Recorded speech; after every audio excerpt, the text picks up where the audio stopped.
Welcome to my channel. This is a book review of Church History in Plain Language by Bruce L. Shelley.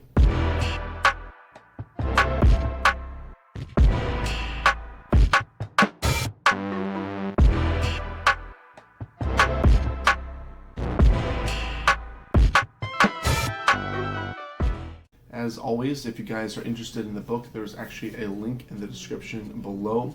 And I will say right off the bat that I highly recommend this book. Normally I wait till later, but I'll show you guys that I have taken tons of notes, and that this book is well over 500 pages. And so reading church history is something that's a little bit new for me, but lately I've become addicted to it. And so this is one of the best introductions to church history that I have ever read. The author did an amazing job covering such a vast amount of history within about 520 pages. So 2,000 years is a long time. That is church history in addition to the history of Israel that most Christians also study, which goes back around another additional 1,000 years for them crossing over to the Promised Land. So this book starts off with the end of Jesus' ministry and is basically just Acts continued on. The text is super easy to read and it feels like the book is one big story made up of many parts. So I know a lot of Christians that read the Bible and they study the Bible and then they know what happens today, but it's like, how do we get to denominations from Acts? And like, how do we get to where we're at today from Acts? And so I would encourage you that this book is just like you're reading the book of Acts and then just doesn't stop. It's just Acts chapter 28, Acts chapter 29, Acts chapter 30. We're just continuing on in life. Those aren't real chapters. I'm using a point that it just keeps going on. And so that was really encouraging for me to see a lot of good things. The author did an amazing job, not just talking about the good things or the bad things, but just really getting a good, clear picture, just laying everything bare of all the amazing things that the church did and the mistakes that the church had and those that tried to reform the church. I mean, there was so much packed into this book. There are 48 chapters, and so if you do the math, 2,000 divided by 48, that's about 42 years per chapter on average. And so that's how extensive this book is.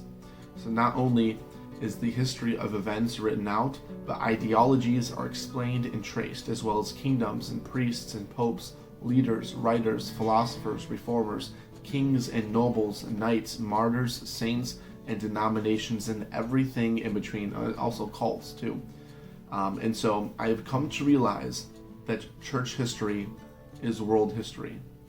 By reading this book, I have come to better understand myself and the history of my beliefs and why I believe what I believe.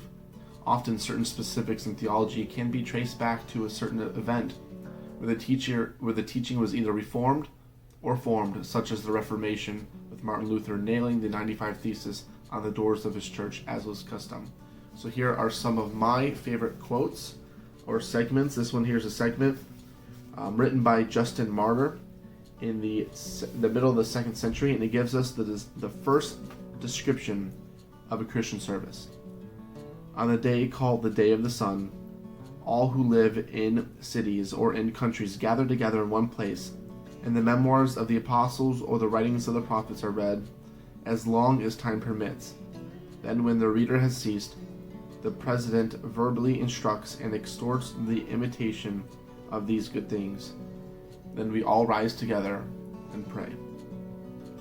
That was the first description in the 2nd century, so that would be the 100s, which is just incredible to see that. And the next quote that I have for you guys is found on page 313, talking about denominations. The simple fact is Christians are divided today, in part at least because they have the freedom to differ. In earlier centuries they did not. We may curse denominations or try to ignore them, but they are not going to disappear soon because the cost of removal is greater than most of us want to pay. And then on page 327, on the age of reason and enlightenment. Readers today should be reminded that the rise of modern science is absolutely dependent upon Christian convictions and is carried on by minds trained in Christian environments and institutions. So there's so much more in this book that I could probably spend hours and hours reading and describing and encouraging, but I just want to say, all in all, This book is amazing, and I definitely recommend you guys to read this book. Thank you for watching.